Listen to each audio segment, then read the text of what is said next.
খালেদা জিয়া জানতেন যে বিদ্যুতের ঘাটতি আছে দেশে, তিনি এই প্রান্ত থেকে ও প্রান্ত ছুটেছেন, ফাইলগুলো দেখেছেন, দেখে দুর্নীতিগ্রস্ত ফাইল বিধায় ওই আমলে ওই বিদ্যুতের বিলগুলো পাশ করেননি উনি, যার জন্য বিদ্যুতের সংকট হয়েছিল।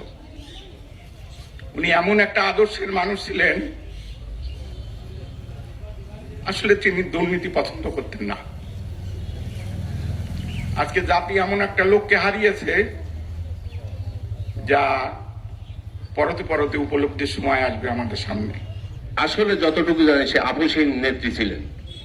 এই বঙ্গের, এই বাংলাদেশের সে দীর্ঘমেয়াদে 3 বার সে প্রধানমন্ত্রী হয়েছে এবং তারপরে তার শারীরিক এবং মানসিক যে অত্যাচার হয়েছে তার জন্য আসলে আমরা দুঃখিত।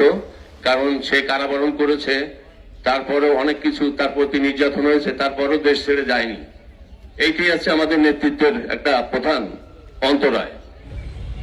তখন আমি নওয়াপাড়া কলেজের সমস্ত ছেলে মেয়েদেরকে নিয়ে প্রেস ক্লাবের সামনে নওয়াপাড়া কলেজের মোড়ে আমরা সারিবদ্ধভাবে 2 পাশে দাঁড়িয়েছিলাম।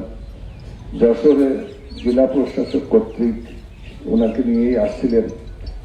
তো আমি সেই সময় কিন্তু ওনাকে সম্বর্ধনা দিয়েছিলাম রাস্তায় দাঁড়িয়ে, এবং ওনাকে আমি হাত ধরে বলেছিলাম, তখন তো ছাত্র মানুষ, টেলিভিশনের নতুন আমাদের দেশে আসছিল, আমি বলেছিলাম আমাদেরকে একটি টেলিভিশন দিয়ে যান। হাত ধরে রেখেছিলাম।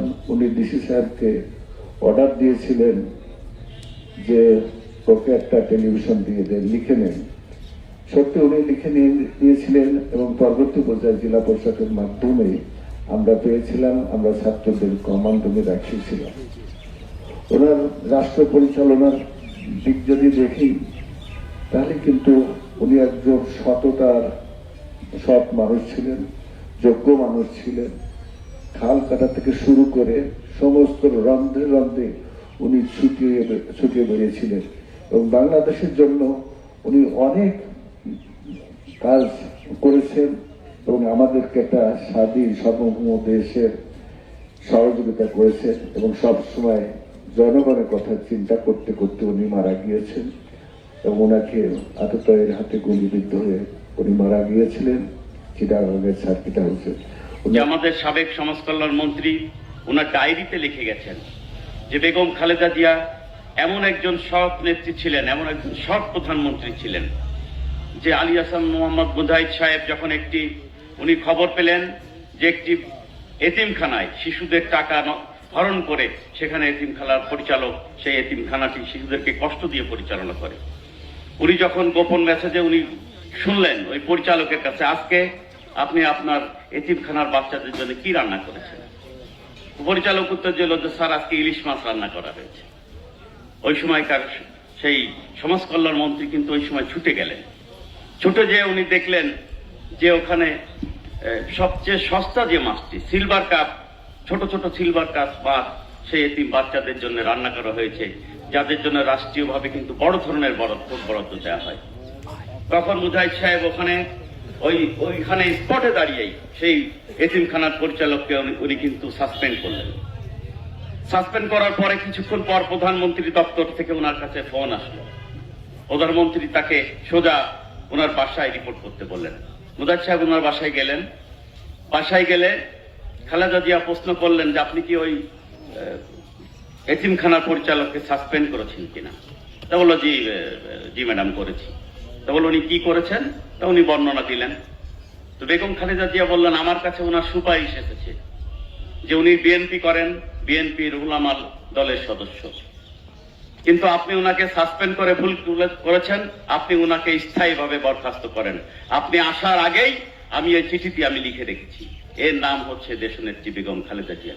আজকে আমাদেরকে স্মরণ করতে হয় যেমন একজন নেত্রী 2007 সালে যখন অল 11 ছিল, অল 11 সেই ফখরুদ্দিন মঈনুদ্দিন সরকার সর্বপ্রথম অফারটি দেশনেত্রী বেগম খালেদা জিয়াকে দিয়েছিলেন যে আমরা এই 2 বছর যা করেছি আপনি আমাদেরকে মাফ করে দেবেন, আমাদের কোনো বিচার হবে না, তাহলে আমরা আপনাকে আগামী নির্বাচনে আপনাকে নির্বাচিত করে দিয়ে আমরা আপনার কাছে ক্ষমতা হস্তান্তর করে চলে যাব। বেগম খালেদা জিয়া বলেছেন যে দেশের মানুষের যে অকল্যাণ আপনারা করেছেন, 2 বছরে যে পাপ আপনারা করেছেন, এই পাপের কোনো ক্ষমা বেগম খালেদা জিয়া করবে না। সেই কারণেই কিন্তু পরবর্তীতে আমরা নির্বাচনের সেই খেলাটি আমরা অন্যভাবে দেখেছিলাম। আমরা আরাফাত রহমান কোকোকে হারিয়েছি, দেশনেত্রী বেগম খালেদা জিয়া কখনো কোনো অত্যাচারীর কাছে কিন্তু উনি আপোষ করেন নাই, এবং কখনো কোনো অত্যাচারীর কাছে উনি কিন্তু মাথা নত করেন নাই। আমাদের পার্শ্ববর্তী একটি দেশ আছে, তারা বিভিন্ন ভাবে রক্তচক্ষু দিয়ে দেশনেত্রী বেগম খালেদাকে ভয় দিয়ে বাংলাদেশের সার্বভৌমত্বের বিভিন্ন ধরনের স্বার্থ তারা কিন্তু হাসিল করতে চেয়েছিল। দেশনেত্রী বেগম খালেদা জিয়া তার জীবদ্দশায় কখনো সেই ধরনের হুমকির কাছে উনি মাথা নত করেন নাই। উনি বলেছেন দেশের বাইরে আমাদের বন্ধু থাকবে, কিন্তু আমাদের কোনো প্রভু থাকবে না। আমরা আগামী দিনে এমন একজন প্রধানমন্ত্রী চাইব যিনি অন্তত বাংলাদেশের স্বাধীনতা সার্বভৌমত্বের কথা ভাববেন।